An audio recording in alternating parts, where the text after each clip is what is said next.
이상하게 저 설교할 때만 이래요. 저번에 정전 나가지고 네 위에서 예배드렸던 얼마나 다행입니까? 방송 선생님이 했으면 이거 정신 하나도 없을 텐데 다행히 제가 설교할 때 이런 일이 있어서 있는 것 같아서 다행이고 원래 빨리 끝나는 거 아시죠? 네, 좀 해보겠습니다. 뭐 아까도 기도 시간에 말씀하셨지만 뭐 저녁 아침 나절은 좀 쌀쌀한 9월이 됐습니다. 뭐 지금 왕복절 4주일이기도 하고요. 성령 강림 후 17주를 보내고 있습니다. 다음 주는 감리교회력으로 청년주일입니다. 9월 넷째 주마다 감리 청년주일을 지키고 있는데요.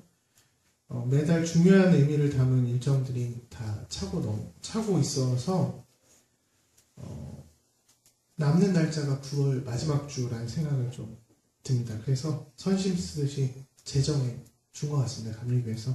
근데 이제 9월 넷째 주가 참 애매모호합니다.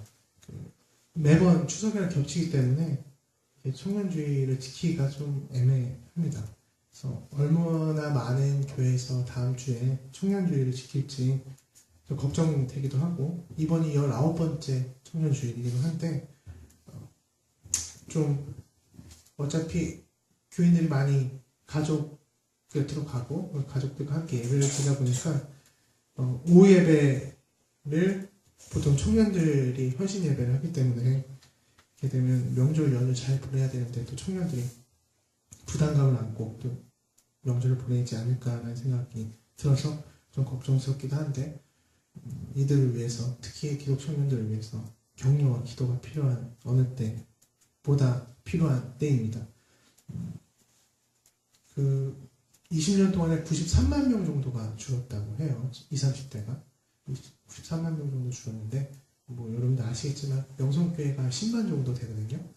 그러니까 명성교회 한 9개 정도가 없어진 건데 그게 이제는 20, 30대가 줄어들고 인구 비율로 또 베이비 부머 세대가 아니기 때문에 뭐 그럴 수도 있겠지만 93만 명은 좀 심각한 숫자이기도 합니다.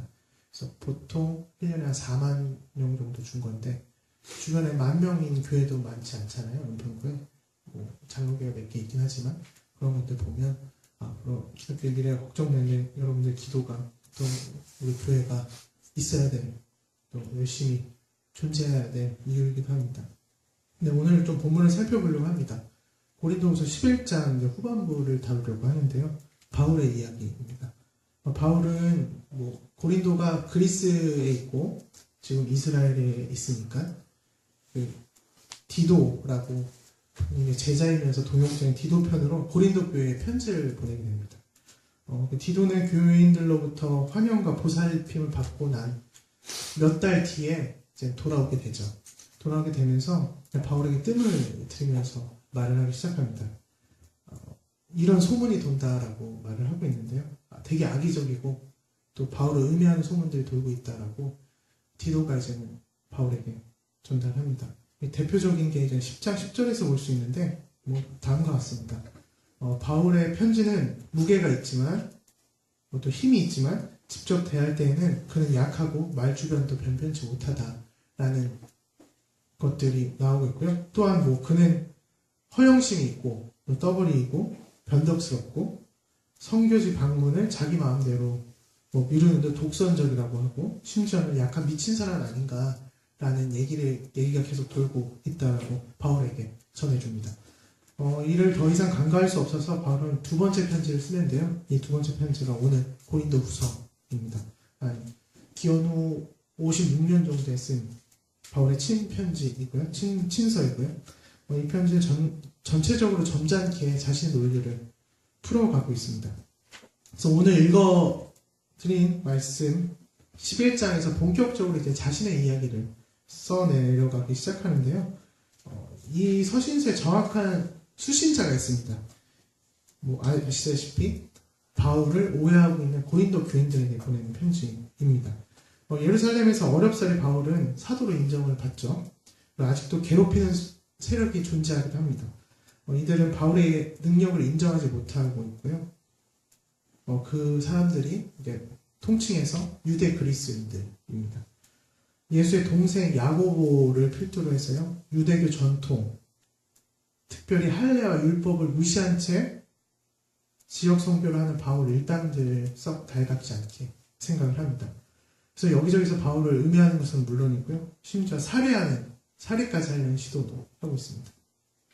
이 편지에서 자신의 선교 여정을 고린도 교인들에게 설명을 하는데요, 이제 11장 전반부에 걸친 내용인데 바울의 구구절절한 사연들이 이렇게 쭉 이렇게 나옵니다. 이제 22절에서 23절인데 뭐 길지만 한번 보겠습니다. 한번 넘겨주실 수 있나요? 네, 다음 겁니다. 되게 구구절절하죠? 구구절절한데 한번 누가 한번 안주영 청년이 구구절절한 사연을 한번 읽어주시죠.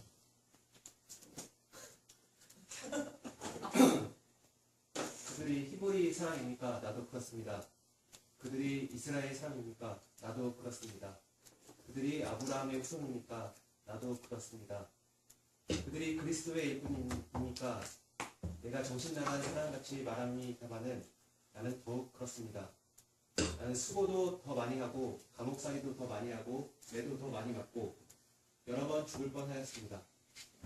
유대 사람들에게서 마흔에서 하나를 뺀 매를 맞은 것이 5번이요, 채찍으로 맞은 것이 3번이요, 돌로 맞은 것이 1번이요, 화선을 당한 것이 3번이요, 반낮 꼬박 하루를 망망한 바다를 떠다녔습니다. 자주 여행하는 동안에는 강물의 위험과 강도의 위험과 동족의 위험과 이방 사람의 위험과 도시의 위험과 광야의 위험과 바다의 위험과 거짓 형제의 위험을 당하였습니다. 수고와 고역에 시달리고 여러 번 밤을 지새우고 줄이고 목마르고 여러 번 굶고 추위에 떨고 헐 벗었습니다. 네, 이게 바울이 선교를 하면서 겪었던 일들을 쭉 이렇게 나열을 합니다. 더 나열의 앞에 보면 진짜 많은 일들이 있는데 그만큼 자기가 힘들었다, 나만큼 고생한 사람이 있느냐, 자기 진심을 믿어달라는 편지를 이제 후반부에 가서 이렇게 쭉 쓰고 있습니다. 그러면서 28절이 있는데요, 28절에 모든 교회를 염려하는 염려가 날마다 내 마음을 누르고 있습니다 라고 이제 교회를 향한 일편단심으로 마무리를 짓는데, 이를 영어 성경으로 해석하면 제가 해석해보면 이렇습니다. 일상에 나는 모든 교회의 걱정에 스트레스 혹은 압박을 받습니다 라고 얘기를 하고요, 메시지 성경에는 이렇게 얘기합니다.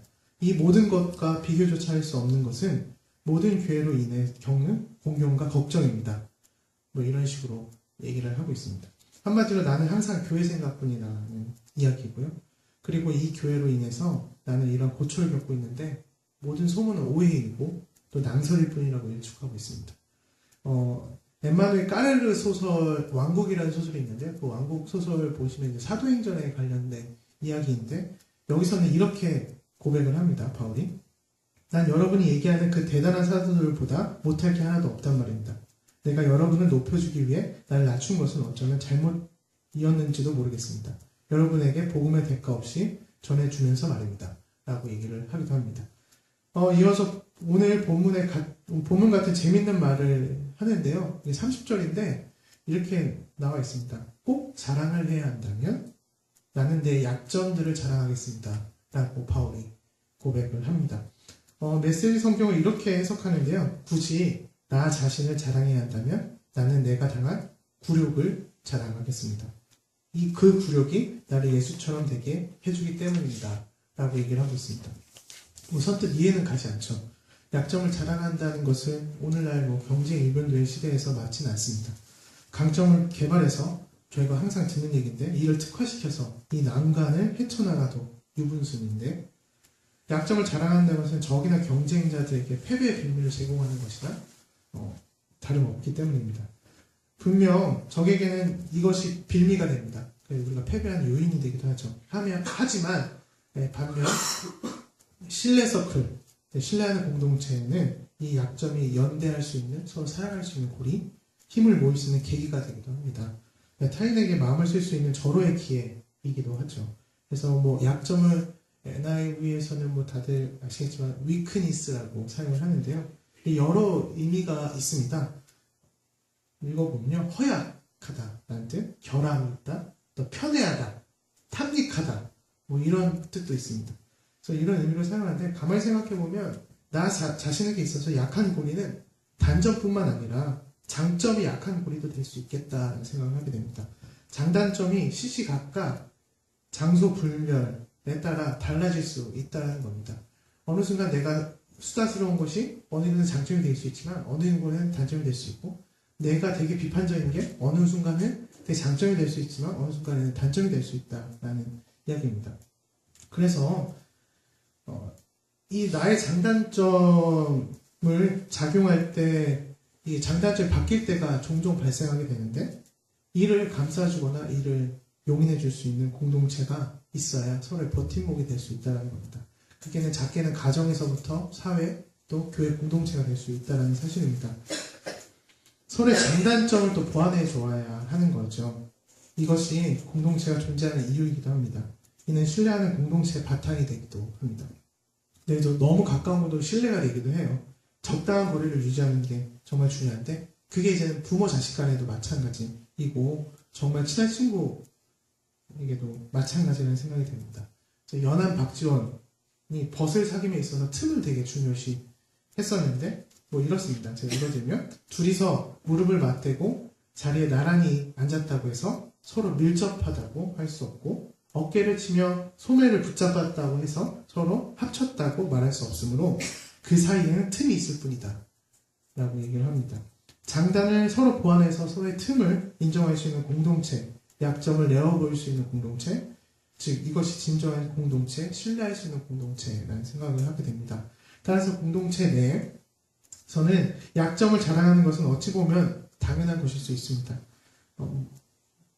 조만하게는 항상 잘 하고 있는 것 같습니다. 그래서 여러분들 꼭 첫째 주에 뭐죠? 갑자기 생각이 안 나요. 묵상기도. 네, 묵상기도. 묵상기도 와주시기 바랍니다. 이게 공동체에서 더 튼튼하게 하는 일이지 않을까 싶습니다. 그래서 본문에는 나와 있진 않지만 바울이 한 가지 더 자랑을 하라고 합니다. 로마서 5장 3절에서 5절인데요. 이렇습니다. 우리는 환난을 자랑해야 합니다. 우리가 알기로는 환난은 인내력을 낳고, 인내력은 단련된 인격을 낳고, 단련된 인격은 희망을 낳는 줄 알고 있기 때문입니다. 이 희망은 우리를 실망시키지 않습니다. 하나님께서 우리에게 주신 성령을 통해서 그의 사랑을 우리 마음속에 부어주셨기 때문입니다. 라고 얘기를 하고 있습니다. 환난 속에 있는 자아는 부서지기가 쉽습니다. 하지만 신뢰 공동체가 있다면 환난은 단련된 인격을 만들 수 있는 매력적인 공간이 되기도 합니다. 이 인격들이 모인 곳은 희망을 주고요. 희망을 통해서 단결된 힘을 만들어 갑니다. 희망을 갖는다는 것은 미래에 더 나은 세계를 우리가 기대하는 것도 있겠지만, 우리 주변을 믿고 동지를 신뢰하는 반증, 곧 결과물이 희망이라는 사실입니다. 하지만 환난 중에 가장 흔들리기 쉬운 게 있습니다. 그게 바로 희망이고요. 우리 옆 사람에 대한 신뢰입니다. 이를 다시금 끈끈하게 연결시켜 줄 수 있는 계기가 있는데, 그게 바로 틈이고 약함입니다. 약함을 통해서 공감을 느끼고, 공감은 고통과 약함을 바라보게 하고, 종국에는 마음을 움직입니다. 즉 자신의 약함을 자랑하는 것이 환난 가운데 사랑과 연대를 꿈꾸는 적극적인 모습일 겁니다. 그런데 누군가를 신뢰한다는 것은 되게 고약하죠. 실망을 많이 주기도 합니다. 철학자 김영민이라는 사람이 있는데 동물원에서 이렇게 얘기합니다. 신뢰는 아프고 괴로운 것이며 그 신뢰의 지근에는 내내 오해와 상처의 심연을 끝모를 위로의 아가리를 벌리고 있는 것과 같다라고 얘기를 하고 있습니다. 여기 계신 여러분들은, 또 우리 조은만교회 성도님들은 얼마만큼 약함을 자랑하실 수 있습니까? 여러분들은 공동체를 신뢰하고 계십니까? 우리가 먹은 공동체는 나의 약함을 자랑할 수 있는 공동체입니까? 환난에 있어서 당연히 먼저 하나님께 구하고 또 기도해야 하는 것이 먼저이겠죠. 근데 무엇보다도 그 힘은, 이 버틸 수 있는 힘은 공동체 구성원, 그리고 오늘 바로 옆 사람이라고 생각합니다. 더 나아가서 바울이 고린도 교인들에게 자신을 증명하기 위해서 안간힘을 썼죠. 그런 약함의 방정식이 아니라 우리 공동체는 사랑의 방정식으로 약함을 받아들이고 또 서로의 의견을 용인하고 희망을 만들어낼 수 있는 또 우리는 이 모든 것들을 믿어야 하겠습니다. 네, 우리 옆사람, 뒷사람을 보시면서 사랑합니다.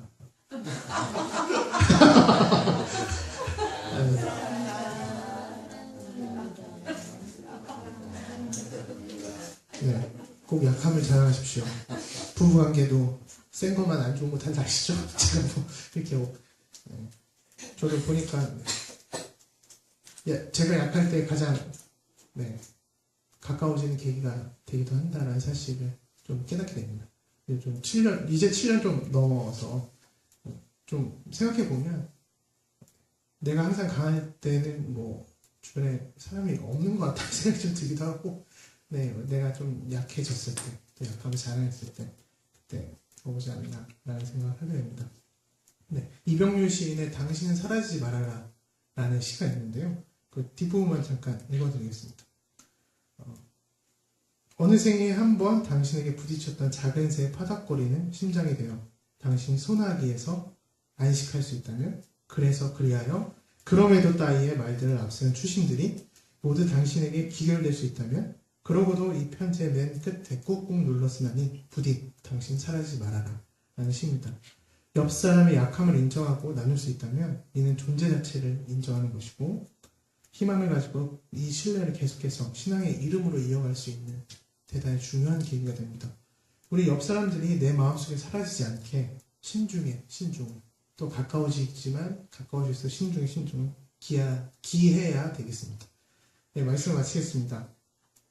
약함이 부끄러운 시대에 사회 공동체는 이 약함을 악용하죠. 그래서 이를 복종하는 족쇄의 도구로 이용하기도 합니다. 그러나 이 자리에 있는 우리들은 당당하게 약함을 자랑해야 되는 그런 세상을 만들어 가야 되고, 하나님 나라가 그런 나라라고 우리는 믿어야겠습니다. 그리고 이 약함으로 인해서 존경받는 세상을 만들어야 되죠. 우리가 여기에 모인 이유이기도 하고, 우리가 항상 이렇게 예배드리는 이유이기도 합니다. 황정은의 소설인데 야만적인 앨리스 씨라는 소설의 대화장면인데요. 이렇습니다. 잘 이기는 법, 그게 뭐냐? 지속적으로 계속적으로 이길 수 있는 방법, 그런 방법이 있을 거고 그걸 내가 꼭 알아야 된다 라고 묻는 장면이 있습니다. 늘 이길 수 있는 법은 없습니다. 계속 이길 수 있는 법도 없죠. 특히 약함을 자랑하는 이들에게 100번 중에 1번 이기는 거 다행입니다. 지는 연습이 필요하기도 하고 실패하는 연습도 필요하죠. 그리고 전략적으로 잘 이기는 법은 거의 손에 꼽을 겁니다. 하지만 지지 않고 버티는 법, 마음만은 지지 않는 법은 상당히 고역스럽고 또한 계속해서 나 자신을 단련해 나가는 길이기도 하죠. 그런데 약함을 자랑하는 공동체가 있다면 우리는 이런 방법들을 만들 수 있습니다. 지지 않는 것이 이기는 것과 매한가지라는 생각을 좀 하게 됩니다. 우리는 우리의 신뢰와 기도 그리고 행동을 통해서 이런 것들이 가능한데, 그렇다고 싸우지 말라는 법은 아닙니다. 그렇다고 논쟁을 하지 말라는 법은 아닙니다. 그 안에서 지지 않는 법을, 서로가 지지 않는 법을 배워야 되는 거죠. 그게 어렵다는 사실도 알게 됩니다. 공동체 내에서 그런 방법들을 점점 더 만들어가야 되지 않나라는 생각을 하게 됩니다. 더 나아가 약함을 자랑할 수 있는 신뢰 서클을 통해서 희망의 끈을 놓지 않아야 합니다. 이것이 여럿이 함께 천천히 잘 이기는 법이기도 합니다. 저번 주에 저번 주에 교회 미래를 위해서 많은 성도님들이 걱정하신다는 것들을 제가 듣고, 이렇게 교인들 안 나오는 게 내 책임인가 라는 생각도 좀 들더라고요. 저는 4년 했잖아요. 그런 생각도 좀 들기도 하고, 그것보다 이제 반성 목사님이나 목회자들이 더 걱정이 많고, 그렇긴 한데, 어떻게 해야 될까라는 생각을 좀 하게 됩니다. 우리가 어떤 방식으로 공동체를 만들어 가야 되고, 잘 이기는 방법을 어떻게 배워야 되는지, 또 이기지 못하더라도 우리가 지지 않는 법을 어떻게 배워야 되는지를 좀 고민해 봐야 된다는 것들. 특별히 약함을 자랑하면서 우리가 서로의 끈이 되어서 한 사람이라도 쓰러지지 않게 버티는 것들, 많은 사람들이 이제 이 교회를 거쳐갔지만 이 교회를 기억해주면서 이 교회를 위해서 기도해줄 수 있는 방법들이 뭔지를 좀 걱정하고 또한 우리가 좀 더 많은 고민을 해야 되지 않나라는 생각을 하게 됩니다. 뭐 내년 되면 또 다른 일이 벌어지고 뭐 여러 가지 우리가 알지 못하는 일들이 벌어지겠지만 그때마다 신뢰할 수 있는 사람들이 우리들이잖아요. 우리들을 좀 신뢰하면서 약함을 자랑하면서 가는 공동체들이 됐으면 하고 특별히 좋은 만남 교회가 됐으면 합니다. 실질적으로 좋은 만남 교회가 좋은 교회라고 항상 말씀하시지만 우린 잘 모르잖아요. 그래서 한 번씩 한번 다른 교회 한번 가보세요. 네, 이 교회가 얼마나 좋은 교회가 그 다음 주 또 오세요. 네, 다음 주에 올 수밖에 없습니다. 네, 이 교회 다니다 보면 그런 건데 잘 모를 때도 있고 우리가 그 소중함을 모를 때가 있지만 그럴 때마다 하나하나씩 더 꺼내셔서 서로의 끈이 되어주고 버팀목이 되어주셨으면 합니다.